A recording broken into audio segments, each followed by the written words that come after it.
నెల్లూరు జిల్లా కావలి చలంచర్ల పంచాయతీలో ఈరోజు జరుగుతున్న సార్వత్రిక ఎన్నికల్లో భాగంగా ఎటువంటి అవాంఛనీయ సంఘటనలు జరగకుండా ప్రశాంతంగా పోలింగ్ జరిగిందన్నారు.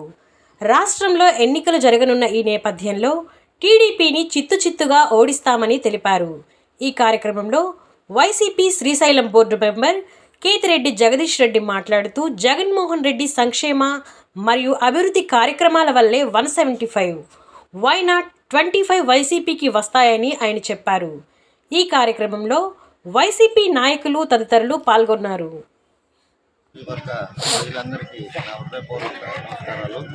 ఈరోజు జరుగుతున్న సార్వత్రిక ఎన్నికల్లో జగన్మోహన్ రెడ్డి గారు ఎస్సీ, ఎస్టీ, బీసీ, మైనారిటీ సోదరిమణులకు చేసిన పథకాలకి ఈరోజు ఓటింగ్ సరళే నిదర్శనం. ఉదయం 7 గంటలకు పోలింగ్ స్టార్ట్ అవుతుందంటే 6 గంటల నుంచి మహిళా మణులు క్యూలో వేలాదిగా తరలి వచ్చి ఇంత ఎండ సైతాన్ని లెక్క చేయకుండా వాళ్ళు జగన్మోహన్ రెడ్డిని గెలిపించాలనే ఉద్దేశంతో లైన్లో నిలబడి ఓటేస్తున్నందుకు వాళ్ళందరికీ నా హృదయపూర్వక ధన్యవాదాలు తెలియజేస్తున్నాను. తెలుగుదేశం వాళ్ళు గ్లోబల్ ప్రచారాలని నమ్మకుండా ఓటర్లు వాళ్ళ ఓటుని జగన్మోహన్ రెడ్డి గారికి ఎట్టేస్తున్నారనేది లోపల ఈవీఎంలో చూస్తేనే అర్థమైపోద్ది. ఫోన్ బటన్ ఇప్పటికే చాలా లోపలికి వెళ్ళిపోయింది, సైకిల్ మాత్రం పైనే తేలుతుంది.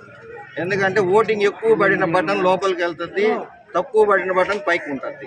నేను ఓటు వేసినప్పుడు చూశాను కాబట్టి మా బూత్లో పరిస్థితి నేను చెప్తున్నాను. మిగతా ఓవరాల్ కూడా ఓటర్లు సరళ అయితే రాష్ట్ర వ్యాప్తంగా ఫ్యాన్ గాలి జగన్మోహన్ రెడ్డి గారు చెప్తున్నట్టు why not 175, why not 125, total 200 అంటుండేదానికి ఎట్టి పరిస్థితుల్లో తగ్గవని మా వైఎస్ఆర్సీపీ గట్టిగా నమ్ముతాం.